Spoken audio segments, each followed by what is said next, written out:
Well, we can start off kind of talking about your home life, and how it led you to here. So I did a little research on you, and I know that you played football for a Yeah. while. Like that was like your big thing, wasn't it? Yeah. So then what was it? It was like three concussions. It was three concussions in 2 seasons. So then you had to quit that. What led you to picking up a guitar? So when I was younger, I always thought that playing a guitar would just be like cool. Mhm. I mean, I just always thought like it was something that was cool Yeah. to do. And then so when I was like 15 or 16, my mom it was right around like it was like actually like now, like this time of year. And we were sitting there, and my mom was like, "What do you want for Christmas?" Like, I need something to put on the list. And we were watching TV, and at the time, Keith Urban had a 30 songs in 30 days package that came with like a guitar and all hmm the DVDs and stuff. And it popped up as like a commercial on TV. And I was like, "Give me that." Guitar. Oh Yeah, I was like, no. "Give me one of those." And she was Yeah. like, "I'll get it, but you can't put it in the closet. Like, you can't just like get it and Mhm. then never use it." I was like, "Yeah, I would never do that." Well, she bought it. I played it for like 3 days after Christmas, put it in the closet, Love didn't touch it for like it. 3 years. So Interesting. yeah, when I was back in college, or when I was in college, first year, second year, somewhere around like all in the middle of the concussions and everything like that, I took it with me to college. Mhm. And I was like, I should learn how to play this thing. And I started piddling on it. And then I went through the whole concussion thing. And then I had a little bit of time where I didn't have anything else to do. Mhm. And it became something that was kind of therapeutic to me, like learning how to play. And then once I learned how to play, like just learning new songs and just sitting down spending time with it was one of those things that's like I could do it anytime I needed to or anytime I wanted to, Yeah, it's just kind of there for you. Yeah. it was just there. And so I started spending a lot of time with it, and I learned a good bit. Started writing some songs and stuff, just playing, just for friends. You just Then self-taught yourself everything? self-taught. So I went through the Keith Urban stuff for a while, and then after that, I made the transition. It got a little bit complicated in his stuff, so I went to YouTube and There I you go. self-taught from YouTube pretty much. Yeah, I get it. Okay, so what was the feedback like from people when you went from football to music? Because you grew up in what was it? Hazelhurst, right? Georgia? Hazelhurst. Yeah. Yeah. It was it was all right. Like, I mean, I think a lot of so we're from a small town. It's a real small town, and it's a real tight community. So it Mhm. was kind of fun because they supported me from home just because I was from home. Yeah. Like Community. just the simple hometown kid thing. Mhm. Uh, but there was definitely some feedback here and there about, leaving football and stuff like Mhm. that. It wasn't everybody's favorite pick because it was one of those things. It's like, you work pretty hard for this. Are you sure you're ready to give it up and all the Yeah. different things, but we made it work. And then when the music stuff started kind of working out, playing small gigs close to home, started seeing a lot of support, I from bet. people Yeah. showing Well, you up. were good at it. So, Yeah, like, and that makes I think sense. most of it at the time was just like, wait a second, he's actually gonna sing. Like, he's not screwing with it. Yeah. Like, we got to hear this. So I would get a pretty good turnout on people just showing up out of curiosity. Were there any other musicians, or were you kind of the odd one out and you were just exploring it all? There are musicians around. Most of them are older, so that was the cool thing about at the time was I was kind of the only like I was the only one that was hmm young, so to speak, coming along playing music. So it was fun. I mean, it's smart to start out early. You kind of get it all under your belt. So like with all of the football crap that happened, were any of those personal experiences, or like even not talking football, just in life in general, do any of your personal experiences influence the themes in your songs? Absolutely. So that's one of my like now that I've been doing it for a few years and seen the impacts and the experiences of music, hmm now it's one of those things that like we try to write about stuff that we know about. Like we try to keep it. I feel like there's more emotion that way Yeah, too. it's more relatable. Like Mm-hmm. if you're talking about something you have no idea about, then you're going to see that. But if you're talking Yeah. about something you've lived through, then the song automatically becomes more personal and it becomes Mhm. more relatable. Well, and it shows that you're human because it's not all happy stuff for sure. That's it. Like, like I get it.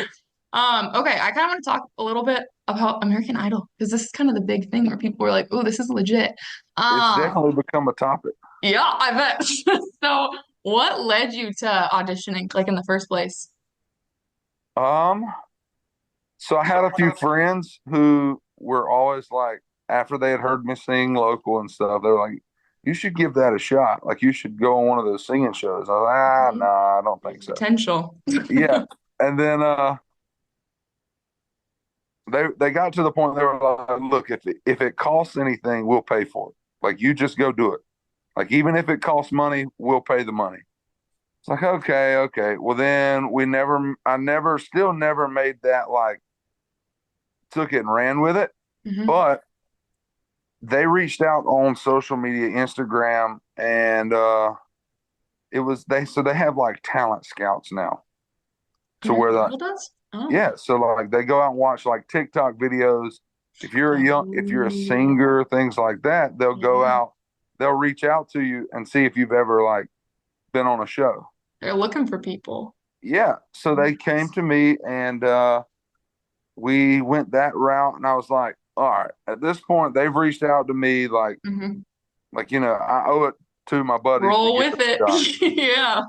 So we rolled with it, and yeah, that's kind of how we wound up. I kept telling them, I was like, yeah, it's not gonna last long. Like they're not looking for someone like me, Well, all the things, and look then at you now. Yeah. I remember being at the finale, and I was standing there. It was just me and Abby, the last two, and I was like, Hmm. well, I reckon they showed me. So it was fun to be. It was a cool experience, Yeah. even for me on that level of things. Well, with like the initial audition, did you expect that? Because I watched that A- and that was like intense, the reactions from everybody. Absolutely not. I did not expect that Yeah. at all. Well, so what was it like working with them and receiving the feedback from such like high profile figures? It was really cool because they took it on a personal level. They Mhm. really did. They offered advice from their personal standpoint, and that made it really, really cool because, like, I mean, you're talking about Luke and Lionel and even Katie. Katie's from a completely different Different perspective, I guess you opinion. would say. Yeah. But even her advice was really cool because you got to see how each one of them thought through each individual thing that came up. You got to see how they processed it.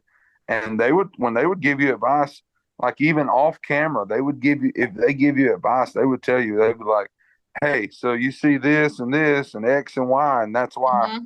we think it should be, this is why we think you should do this. And it's like, oh, okay. So you see them put the dots together, Hmm. and then it just helps you going forward because then you start seeing situations that way. Yeah. You start processing things kind of like they do from a professional standpoint. I mean, I bet like they showed you stuff that you couldn't really see yourself and they've been through it before. So that's That's super right. cool. How would you say that your time on American Idol shaped you as an artist? I think it took a product that was already existent, and I think it just polished it. I mean, I think that's exactly what it's supposed to do. I think it's just supposed to add a little bit of structure Yeah. and just polished it up. Well, it gave you a boost too, because like Absolutely. for sure. So with the show, were there any lessons or skills specifically that you learned that you're now carrying on, like with your career? So me being self-taught and completely, you know, green to the whole Hmm. business, being from a small town with no professional expertise close by, I was taught for the first time how to do like vocal warm-ups. I mean, Mm, as simple as that. Like but that's Hmm. just something that like I still do now because I learned how to do it there, and I was like, wow, this actually makes a difference. So Yeah. now I try to do it every night. So when auditioning, you had a very specific image, I would say. Like you were a country singer, and you still are, but how do you balance staying true to yourself as an artist with with the appeal from the audience that or while still appealing to that audience, I guess, that you gained? Well, I think it's one of those things that and I've heard this a couple times, and I try to always keep this, and this is some more of that, like, I don't remember exactly who said it, but I just remember hearing it. Mm-hmm. But it was like, if you'll do it 100% authentic the first time, then the people who are attracted to that Mark, the first yeah. time, you can stay authentic the rest of your career. Mm-hmm.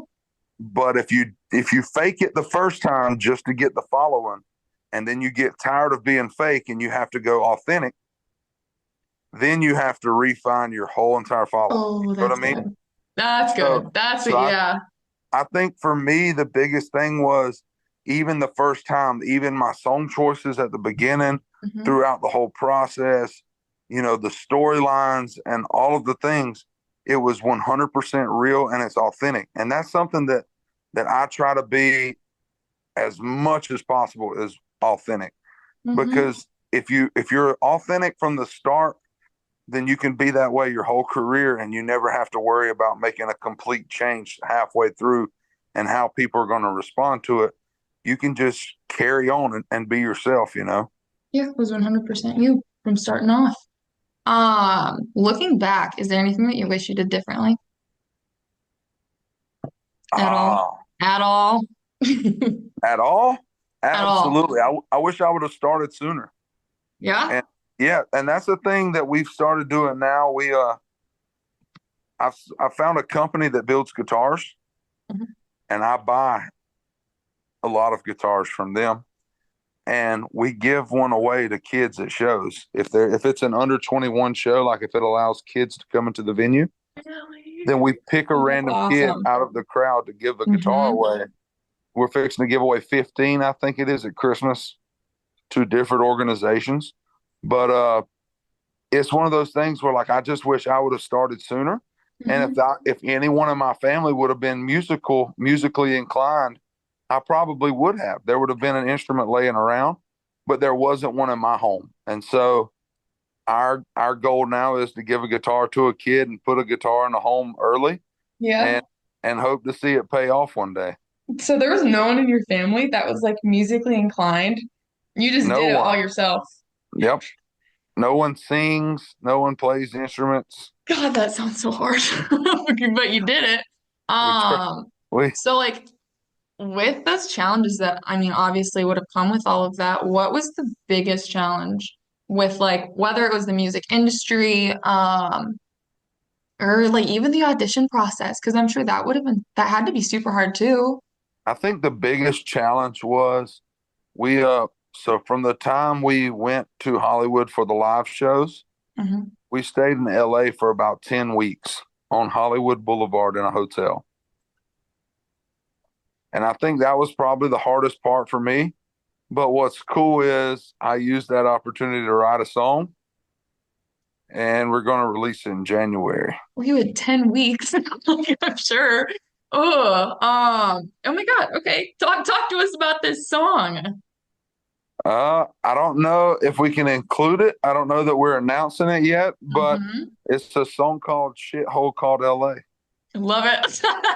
And it pretty much I just talks love about it. all the bad parts of LA. Yeah.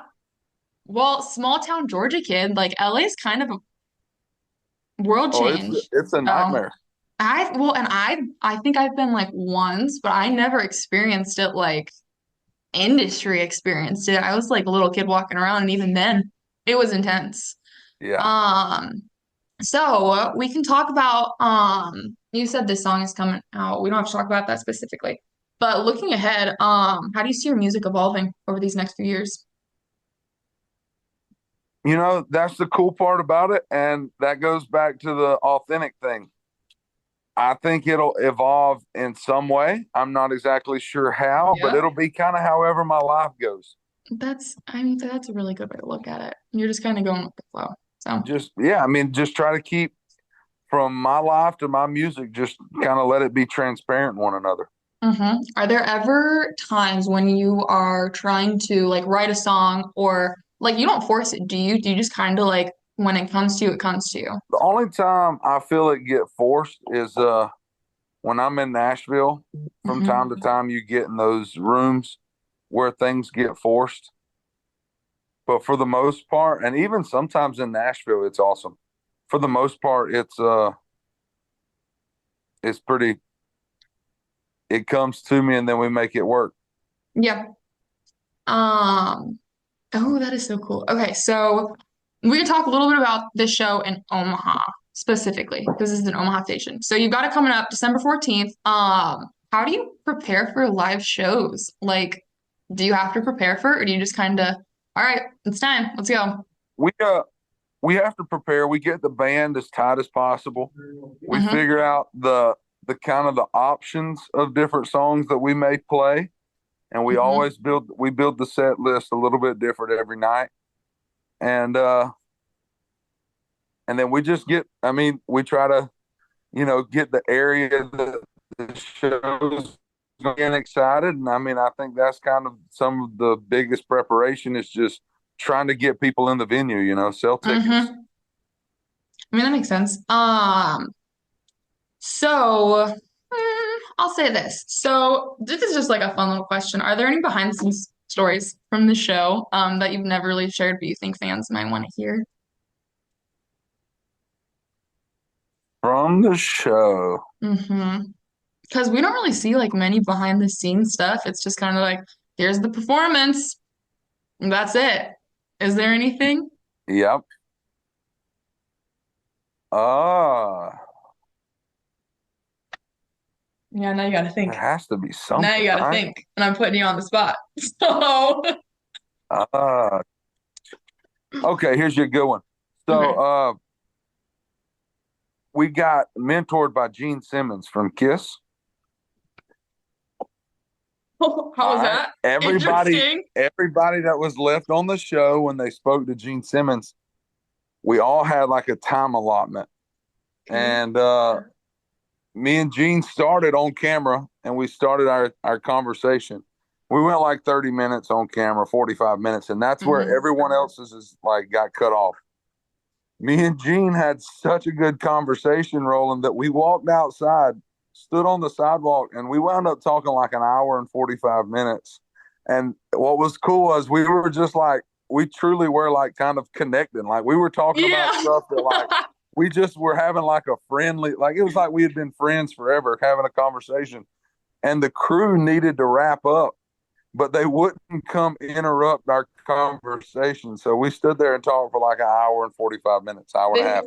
they filmed you the whole time? Like No, the whole, or they you were they just talking quit. for funsies just afterwards, just the two of you just kept Yeah, going. they quit. Yeah, they quit filming after like 30, 45 minutes and we just Weird. kept going. Well, and It like was fun though. I'm I was like, me and sure, Gene well, Simmons I'm sure could be he's got like friends. stories to tell. Yeah. Well, and you guys, like in my brain, you seem like two completely different people. So that is so fun to That just was like, out of all the people I thought, oh, I connect with this. I yeah, never thought that would be, Gene but Simmons. we chopped it up. Weird. Yep. It was one of the coolest experiences. It was one of the coolest experiences of my life. And we actually got to take a picture with our tongues out. You know how he has Like the the long tongue? kiss. Yeah. We took a picture with the kiss tongues and I Yeah. actually have it on my debit card now, still to this day. No, They like you asked me put to that put a as the picture card on. picture. Yeah, let me see. It's on the front and all the numbers are on the back, so we should be good. Let's see. Yeah, you'll enjoy this. Oh my God. That is so good. So you just like Because it walk was up like it's one of the coolest experiences of my life, I you know? bet. Well, and you probably didn't expect it. It was just like, okay, well, this is what life's like now. We're just gonna Yeah, take everything as it comes. absolutely didn't expect any of that. Yeah, that's super cool. Well, we can start wrapping this up. The last thing that I really want to ask you is just because we're Maverick is a college station. I want to ask if you have any advice to college students or like young musicians trying to kind of break into the industry and get started. So my only advice would be, I graduated from college in May, Mhm. and I could have went and found a job, but at that point I had figured out I had a dream. And I finished school for my parents. I would have probably quit college and started this sooner without my parents pushing me to have a degree. But I mean, you owe it to yourself to chase your dream if you have it. There's, I wouldn't even say that I've technically like made it. I mean, I'm not in the realm of a Jelly Roll or a Luke Combs or a Cody Johnson artist right now, but seeing the little bit of success that I've seen has made taking a chance and chasing my dream so worth it. And you Hmm. have that dream. It don't matter if you've graduated and your degree sitting there waiting on you. It'll be waiting on you after you chase. Yeah, that's good advice. Yeah, that was so good. I don't even think I have anything else. I mean, we kind of covered pretty much everything that I've got. Well, that's all. Um, is there anything else that you want to add? Not right off. Yep.